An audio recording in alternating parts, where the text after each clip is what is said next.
नमस्कार मित्रों, आज हम चर्चा करेंगे मनोविज्ञान से संबंधित कुछ प्रश्नों पर चर्चा करेंगे। और हमारे चैनल पर आप पहली बार विजिट कर रहे हैं तो चैनल को सब्सक्राइब करें और वीडियो को लाइक करें और अपने दोस्तों को ज़्यादा से ज़्यादा शेयर करें ताकि हमसे आप जुड़ सकें, और घंटे के बटन को प्रेस करें ताकि नेक्स्ट वीडियो का नोटिफिकेशन आप तक पहुंच जाए। तो पहला प्रश्न है, कुपोषण के प्रभाव के बारे में निम्न में से कौन सा कथन सत्य नहीं है? यह मस्तिष्क की कोशिकाओं को प्रभावित करता है, ये बालकों की सीखने की योग्यता को प्रभावित करता है, बालक निराश एवं आशंकित रहते हैं, ये ऊंचाई को प्रभावित करता है। तो कुपोषण के प्रभाव के बारे में निम्न में से कौन सा कथन सत्य नहीं है? तो इसमें राइट आंसर हो जाएगा option number A right answer हो जाएगा। जीवन के बाद के वर्षों में मस्तिष्क की कोशिकाओं को प्रभावित करता है। कुपोषण से बालकों को विभिन्न प्रकार के प्रभाव देखे जाते हैं। कुपोषण के शिकार बालकों के विभिन्न प्रकार के प्रभाव देखे हैं।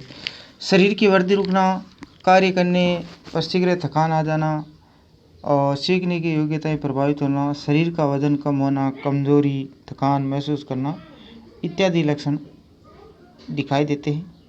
और निराशा की भावनाएं को महसूस या आशंकित महसूस करता है। नेक्स्ट प्रश्न है, वयस्क काल में निम्न में से कौन सा बाह्य अभिव्यक्ति नहीं है? सत्ता की विपरीत विरोध, अशांति, आत्मनिर्भरता के प्रति आग्रह, सक्रिय खेलों के स्थान पर बैठे रहकर खेलना अधिक पसंद। तो वयस्क काल में निम्न में से कौन सा बाह्य अभिव्यक्ति नहीं है? तो राइट आंसर हो जाएगा ऑप्शन नंबर 4 नंबर राइट हो जाएगा।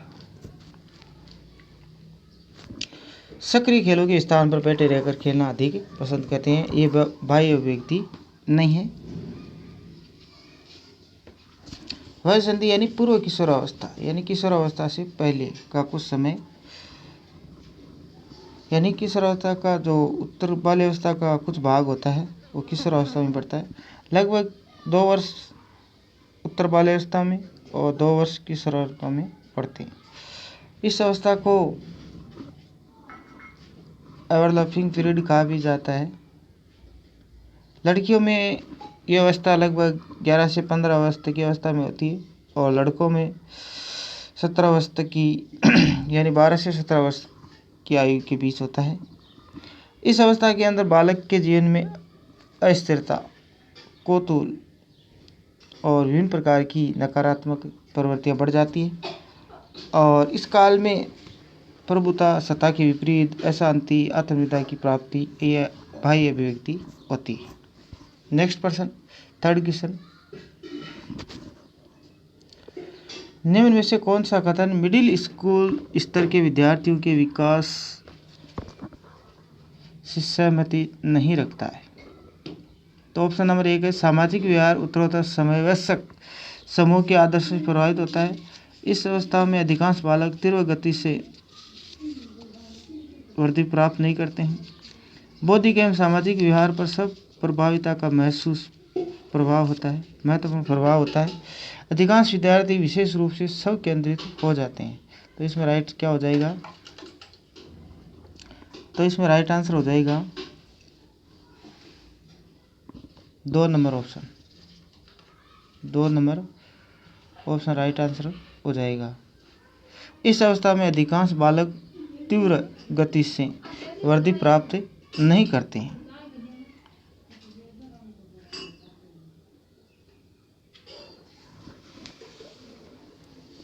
नेक्स्ट प्रश्न, क्वेश्चन नंबर 4, कौन सा उदाहरण बांडोरा के अवलोकन पर आधारित नहीं है? विद्यार्थी द्वारा केचुए के विच्छेदन को सीखना, क्रिकेट का उत्साह, सामाजिक अध्ययन के प्रति नापसंदगी, स्कूल की घंटी बजने पर अपने बस्ते बंद कर लेना। तो इसमें क्या राइट हो जाएगा? तो इसमें राइट आंसर हो जाएगा ऑप्शन नंबर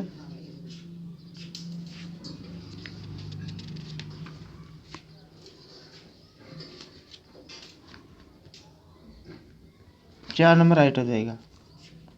स्कूल की घंटी बजने पर अपने बस्ते बंद कर लेना। बांडोरा के व्यवहार के अर्जन पर यह ध्यान केंद्रित है।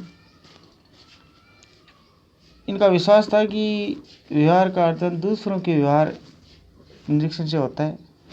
विभिन्न प्रकार के टेलीविजन प्रसारणों पर व धारावाहिक में हिंसा संबंधी शोध अध्ययनों के प्रतिरूपण इस सिद्धांत को समर्थन प्रदान करता है। बांडोरा ने व्यक्तित्व को 3 तत्वों की अंतःक्रिया का परिणाम बताया है। एक व्यवहार, वातावरण और मनोविज्ञान की प्रक्रिया, व्यक्ति की मनोवैज्ञानिक प्रक्रिया। नेक्स्ट प्रश्न, 5वां प्रश्न, बालक के व्यक्तित्व को किस प्रकार का अधिगम अधिक प्रभावित करता है? प्रयत्न एवं त्रुटि का अधिगम, अंतर्दृष्टि का अधिगम, अनुकरण, अनुदेशनात्मक अधिगम। तो इसमें राइट आंसर हो जाएगा ऑप्शन नंबर 3, यानी 3 नंबर ऑप्शन, अनुकरण। बालक अनुकरण के माध्यम से सीखता है। इसमें कोई व्यक्ति अपने श्रेष्ठ व्यक्तियों द्वारा किए गए कार्यों की पुनरावृत्ति करता है तो ये अनुकरण होता है। शिष्य अपने दोस्तों, भाई बहनों, माता पिता, अपने साथियों से कार्यों को अनुकरण के माध्यम से सीखने का प्रयास करता है। नेक्स्ट प्रश्न, 6 क्वेश्चन, आज का 6 नंबर प्रश्न, निम्न में से कौन सी तकनीक प्रशिक्षण तकनीक नहीं है? यानी कौन सी तकनीक प्रशिक्षण तकनीक नहीं है? तो इसमें खेल तकनीक, शब्द साझारी परीक्षण, चित्र सर्जरी परीक्षा और व्यक्तिगत अध्ययन। तो इसमें राइट आंसर हो जाएगा व्यक्तिगत अध्ययन। 4 नंबर ऑप्शन राइट हो जाएगा, व्यक्तिगत अध्ययन।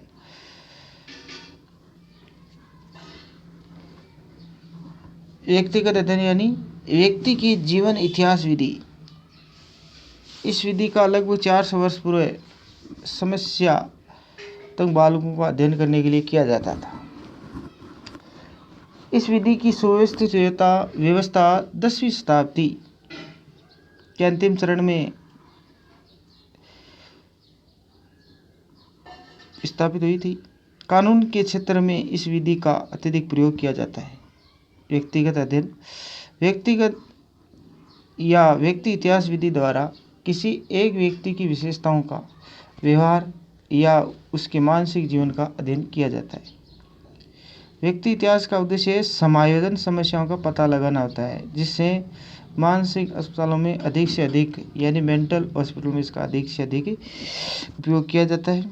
इस विधि का प्रयोग असाधारण व्यक्तियों तथा बालकों को समझने के लिए भी किया जा सकता है। जैसे मान लो स्कूल से भागने वाले बालक का अध्ययन सर्वाधिक उपयोगी होता है, जिसे केस स्टडी भी कह सकते हैं। इस विधि को केस स्टडी भी कह सकते हैं। नेक्स्ट प्रश्न, 7वां प्रश्न,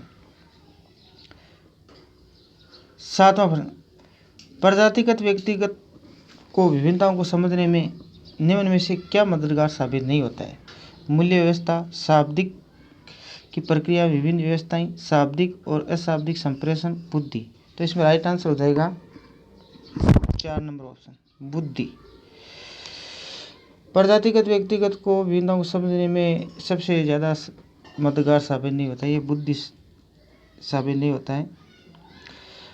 चाहे व्यक्ति किसी भी जाति, प्रजाति, समाज, देश की सभ्यता, संस्कृति, आचार विचार अलग पृथक यानी हो सकते हैं, जिसका व्यक्ति पर प्रभाव पड़ता है। ये अंतर आचार विचार, रहन सहन, खान पान आदि संबंधी हो सकते हैं। उदाहरण के लिए दक्षिण भारत के लोग हाथ से चावल खाते हैं और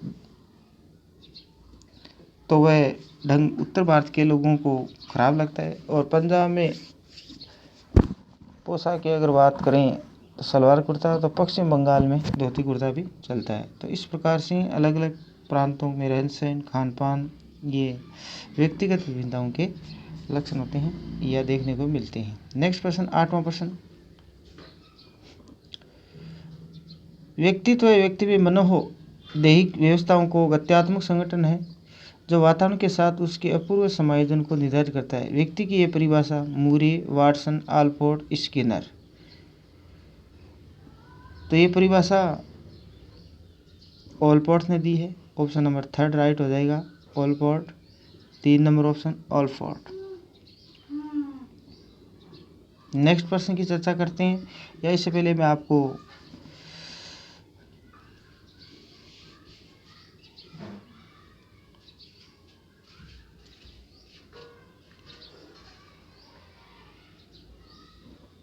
ये बता दूं कि हमारे चैनल पर आप पहली बार विजिट कर रहे हैं तो चैनल को सब्सक्राइब करें और वीडियो को लाइक करें और ज़्यादा से ज़्यादा अपने दोस्तों को शेयर करें। फेसबुक, व्हाट्सएप, इंस्टाग्राम, ट्विटर सब पर शेयर करें।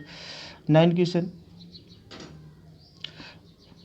प्राय बालकों की बुद्धि का मापन किया जाता है अवाचिक समूह बुद्धि परीक्षण के द्वारा, वाचिक समूह बुद्धि परीक्षण के द्वारा, अवाचिक व्यक्तिगत बुद्धि परीक्षण के द्वारा और वाचिक व्यक्तिगत बुद्धि परीक्षण के द्वारा।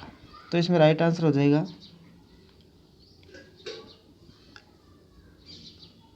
1 नंबर ऑप्शन अवाचिक समय बुद्धि परीक्षणों के द्वारा। तो 1 नंबर राइट आंसर हो जाएगा। व्यक्तिगत बुद्धि परीक्षण के अंदर क्या होता है, यदि बालक के भावात्मक, अनुकूल, उत्प्रेरण, रुचियों की प्रकृति, कार्य, इन विभिन्न को समझने में अध्यापक की सहायता करता है।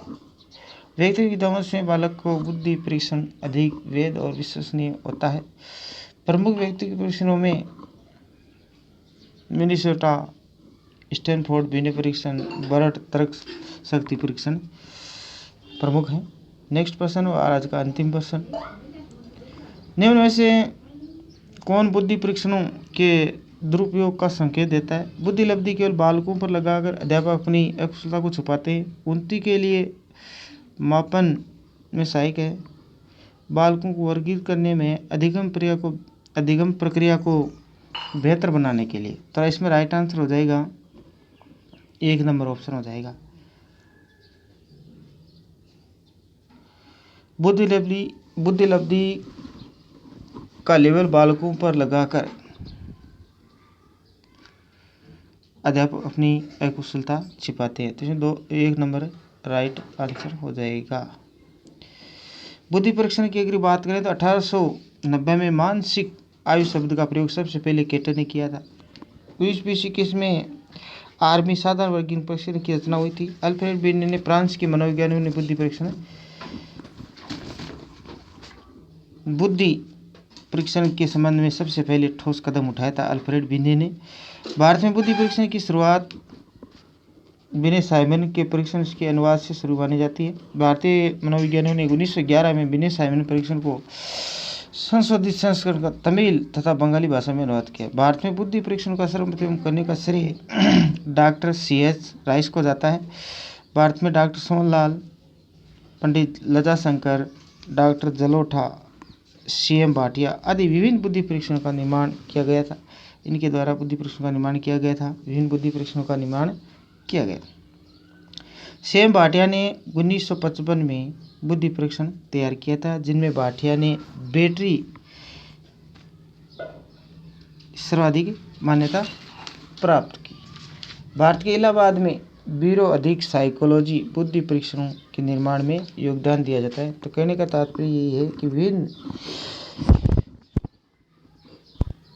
परीक्षण किए गए थे बुद्धि परीक्षण से, जिनमें डॉक्टर जलोटा, सोहनलाल, लजा शंकर और C.M. भाटिया के निर्देशन में विभिन्न बुद्धि परीक्षण का निर्माण किया गया था। C.M. भाटिया ने 1955 में बुद्धि परीक्षण किया, 1920 में आर्मी साधारण वर्गीकरण परीक्षण किया और 1890 में मानसिक आयु शब्द का प्रयोग सबसे पहले केटर ने किया था। तो दोस्तों, वीडियो कैसा लगा कमेंट में अपने सुझाव आमंत्रित हैं। जय हिंद, जय भारत।